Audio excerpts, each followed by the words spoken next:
y de pensiones concretamente, y las hemos expuesto debidamente en nuestro voto particular al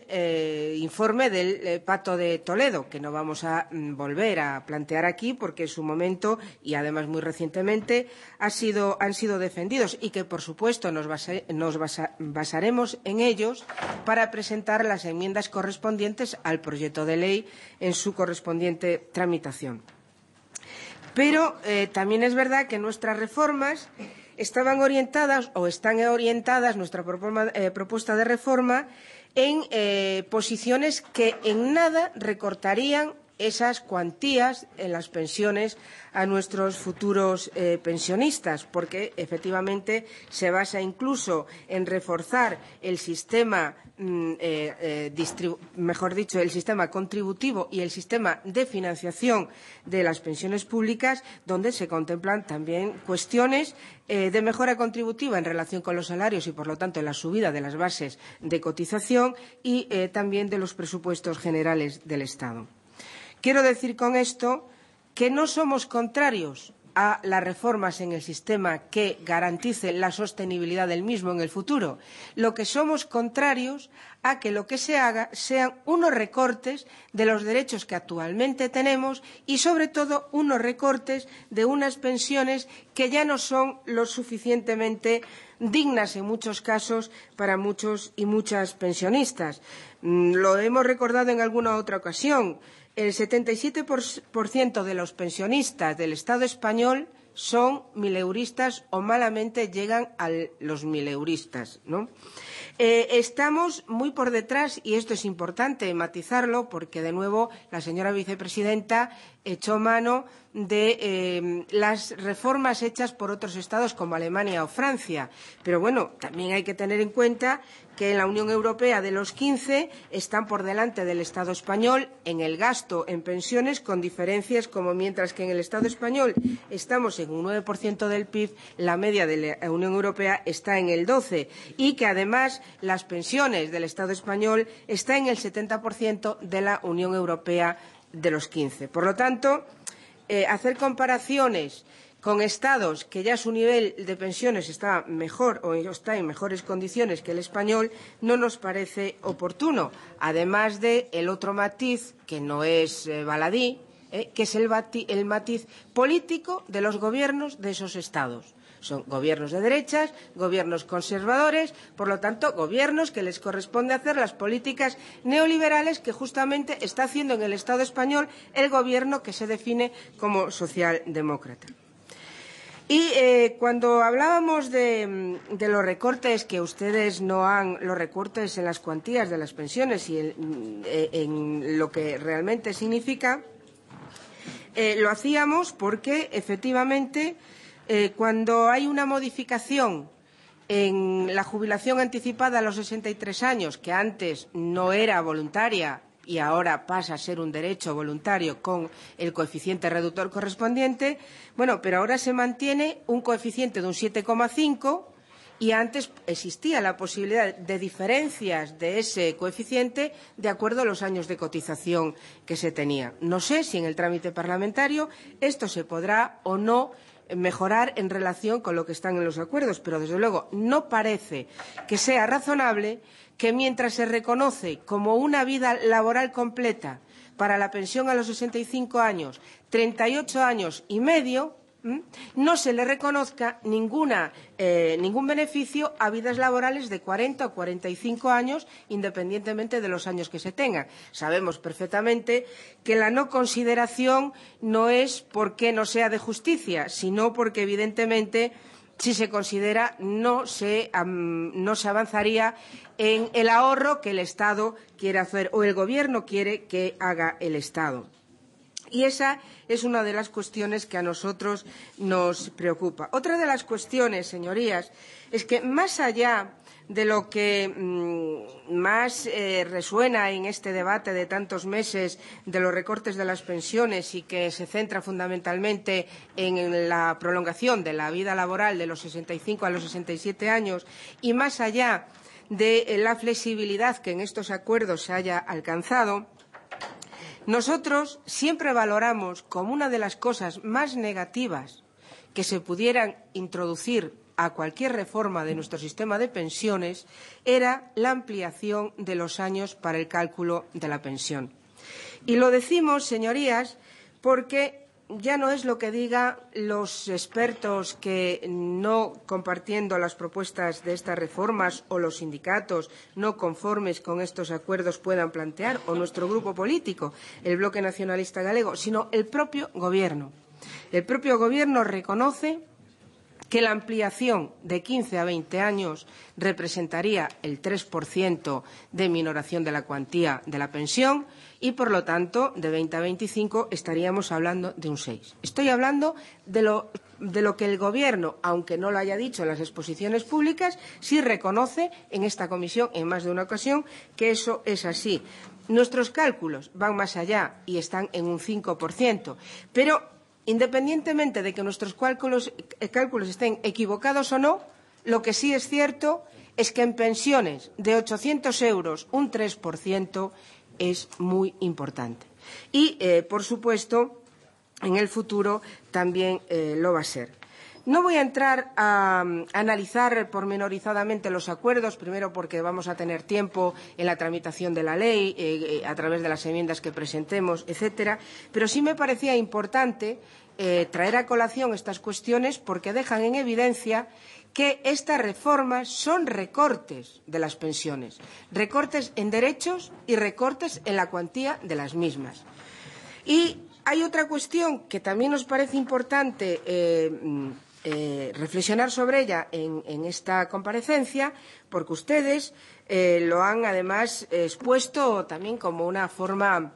o como una cuestión a señalar de manera importante, y es el comportamiento en relación con las mujeres genéricamente, ¿no? Y aquí hay varias cosas, y se lo recrimino al Gobierno porque en esta casa en distintas ocasiones se aprobaron propuestas que instaban al Gobierno a incorporar en cualquier mesa de diálogo social una cuestión que es la discriminación salarial que existe con las mujeres trabajadoras. Y, de nuevo, el Gobierno perdió la ocasión en esta mesa de diálogo de incorporar el tema de esa discriminación salarial. Y esto era muy importante también para el tema de las pensiones, porque tenemos que ser conscientes, no es ninguna novedad que lo comente, que además de mejorar y de reconocer la desigualdad existente en este momento en trabajos que, siendo de igual valor, no tienen el mismo salario, estaríamos hablando de mejorar las bases cotizaciones también, las bases de cotización también de estas mujeres y, por lo tanto, estamos hablando de mejorar la cuantía de las pensiones en el futuro. Pero se ha perdido esta oportunidad y, señor ministro, usted lo dijo, además, fue quien más habló de digamos, estas incorporaciones importantes. Primero, a mí me gustaría que en el trámite parlamentario de la ley resolvamos alguna cuestión, y creo que será posible hacerlo. Es decir, cuando hablemos de cuidado de mayores, cuando hablemos de cuidado de hijos y de que hay que incorporar esas medidas, que desde luego de lo que es bueno no vamos a decir que no se aplique, como ese reconocimiento de los 9 meses, etcétera. Yo estoy hablando de aquello que no podemos compartir. Eso lo compartimos, podemos pedir más, pero no vamos a decir que no a algo que nos parece importante. Pero recordemos que eso no es una responsabilidad que se le puede achacar única y exclusivamente a las mujeres. Por lo tanto, es necesario que eso quede plasmado en la ley y que no sea una ventaja para las mujeres, sino algo que es necesario dar a las personas independientemente de su género, independientemente del sexo. Quiero decir que hombres y mujeres tienen que asumir responsabilidades de cuidado de hijos o recuidado de mayores y ambos pueden tener, por lo tanto, los mismos derechos a ese reconocimiento en caso de que abandonen su puesto de trabajo para estos menesteres o que accedan a las excedencias por atención a hijos menores. No podemos seguir hablando de estas cuestiones únicamente en femenino, porque si seguimos hablando en femenino estamos manteniendo las desigualdades y estamos hablando de que es necesario ir sumando trabajos y propuestas que eliminen las mismas. Y en relación con las pensiones, señorías, estos acuerdos vuelven a incidir negativamente en las pensiones de las mujeres de manera genérica. ¿Por qué? Porque aún a este momento son las que tienen menos carrera de cotización por las diferentes razones de nuestro modelo económico, de nuestro modelo social y nuestro modelo cultural, que esperamos, y se ve que vamos cambiando, pero desde luego de momento no. Las personas que van a acceder a la pensión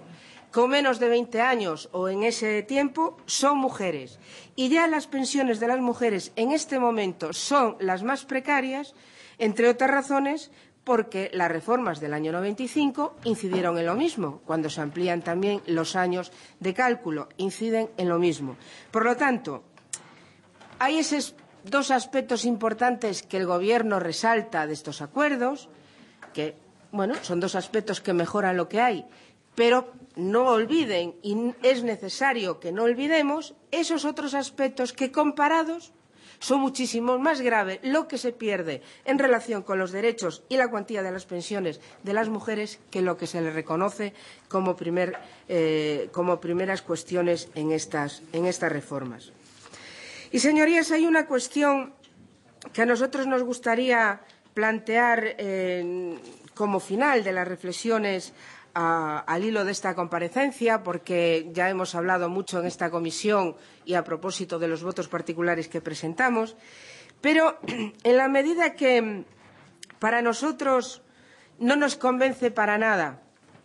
porque en esta comisión, bueno, hubo muchas comparecencias que incidieron en las justificaciones que la señora vicepresidenta nos daba hoy para hacer estas reformas, nunca nos convencieron y, sobre todo, porque en el debate quedó clarísimo. Y el hecho de que estas reformas no se vayan a aplicar en el año 2013 y que vayan a ser progresivas para que estén en pleno rendimiento, por decirlo así, en el 2040 y el 2050, quiere decir que nuestro sistema de pensiones en este momento no necesita la reforma. Pero sí, como diría un diputado presente en esta comisión, como dijo un diputado de esta comisión en un programa reciente en televisión a propósito de este debate, el señor Carles Campuzano, y hago referencia a él porque lo resume mucho más de lo que podría yo resumir cuando quiera hablar del tema de los mercados, etcétera, ¿no? La reforma se hace porque hay una especulación en relación con la situación económica del Estado español y la deuda, y hay que tranquilizar a los mercados. La reforma se hace no por necesidades del sistema, sino por la manipulación, especulación del sistema financiero que nos obliga a hacer unas reformas que son aquellas que las políticas neoliberales necesitan y les convienen. Y en este sentido, como hay nuevas polémicas, en los tiempos de las asonadas, aquellas de los años pasados de la historia de España, podríamos hablar de que de nuevo hay ruido de sables, y ahora es la subida salarial, y ahora es el copago de la sanidad, la subida salarial vinculada a la producción y no al IPC, el copago en la sanidad pública, etcétera, nos preocupa. Y finalizo con esto, señor presidente, por una razón. En el mes de julio, cuando nos posicionábamos en relación con la reforma laboral, manifestábamos que nuestra mayor preocupación ya no estaba solo en lo que representaba de negativo aquella reforma, sino que éramos conscientes de que eran el principio de unas reformas que iban a incidir muy negativamente en la sociedad de todo el Estado español. Y en este momento estamos hablando de nuevas reformas y de nuevos recortes, lo cual evidencia que nuestro discurso entonces iba en la línea correcta. Y ahora estamos hablando, como digo, de estos recortes y nos preocupa, dado que en el acuerdo, al margen de la pormenorización que se hace en la cuestión de pensiones, los demás es un enunciado, nada más que a título de que aparezca en el documento, pues nos preocupa efectivamente que cuando se haga la reforma de la negociación colectiva podamos plantearnos el tema de que las subidas salariales esté vinculada a la producción y no al IPC, por mucho que ustedes hayan dicho estos días que no, pero también han dicho que no en estas reformas de las pensiones. También dijeron que no en algunas de las cuestiones de la reforma laboral y nos preocupa. Y, señora vicepresidenta y señor ministro, señorías, Y a propósito de las informaciones de los últimos días, en esta cuestión nos gustaría decir, cuando se habla de vincular la subida de los salarios a la producción, ¿en qué estaríamos pensando por parte, por ejemplo, del señor Malo de Molina, que antes de ayer mismo, mejor dicho, dijo en esta Cámara esta cuestión, es decir, defendió esta cuestión? ¿En qué estamos pensando? ¿En una producción que es aquella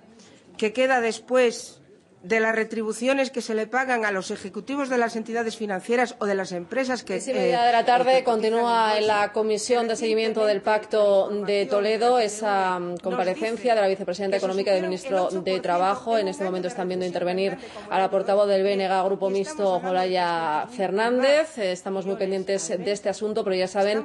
que esta era la principal noticia. Está en El Cairo, en la capital de Egipto, porque en unos minutos, quizás en unas horas, Hosni Mubarak deje el poder. Las noticias de momento son confusas, pero estamos muy pendientes de ellas. Tiene la última hora, los últimos datos. Elena Ochoa. Elena, buenas tardes. Buenas tardes de nuevo. Sí, seguimos en efecto muy pendiente de todo lo que está ocurriendo en Egipto, donde después de días de protestas parece que los acontecimientos se van precipitando. La televisión pública egipcia ha anunciado que el presidente Hosni Mubarak dará un discurso a la nación próximamente desde el Palacio Presidencial en las afueras del Cairo. La cadena británica, la BBC, ha dicho que ese discurso será a las 9 de la noche, hora española. La televisión oficial egipcia ha emitido también hace unos minutos imágenes de Mubarak reunido en su despacho con el vicepresidente Suleiman. No ha dicho de cuándo son esas imágenes, pero se ha dicho que se estaban reuniendo en ese momento. El anuncio del discurso de Hosni Mubarak, que lleva en el poder desde 1981, se ha conocido en medio de la gran expectación que vive el país. Hoy, además, circulan diferentes versiones no confirmadas sobre la posibilidad de que Mubarak se esté trasladando esta misma tarde hacia la localidad turística de Sharm el Sheikh, en la península del Sinaí, donde suele recibir a los dignatarios extranjeros.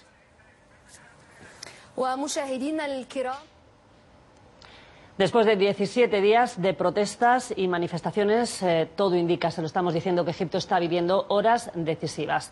Las que ven son imágenes en directo de la Plaza de la Liberación, en El Cairo.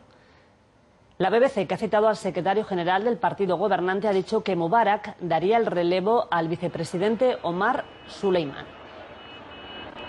Y cuando se han conocido esas informaciones, miles de personas que aguardan el final del régimen en la plaza de Tahrir, ya conocida como la Plaza de la Liberación, han vivido una mezcla, lo estamos viendo, de euforia y de expectación.